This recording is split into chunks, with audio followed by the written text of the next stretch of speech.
চাচাতো বোন আমারে বলে 100 স্বর্ণ মুদ্রা যেদিন দিতে পারবা ওই দিন আমারে পাবা। এবার আমি স্বর্ণ মুদ্রা কালেকশনের কাজে লেগে গেলাম।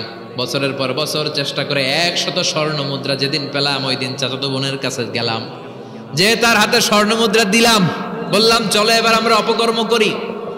স্বর্ণ মুদ্রা পেয়ে সেও খুশি, আমিও খুশি। সে পাইছে স্বর্ণ, আমি পাইছি তারে। গোপন একটা রুমের ভেতরে ঢুকলাম, দুজনে জামা কাপড় খুলে ফেললাম, নেকেড হয়ে পাপ কাজ শুরু করব।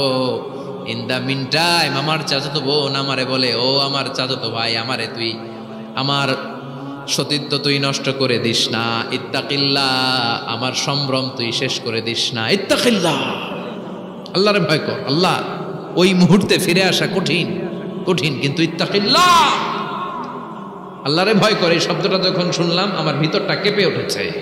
আমি মুহূর্তে তোমার ভয়ে জামা পড়ে ওই রুম থেকে চিৎকার মেরে বেরিয়ে গিয়ে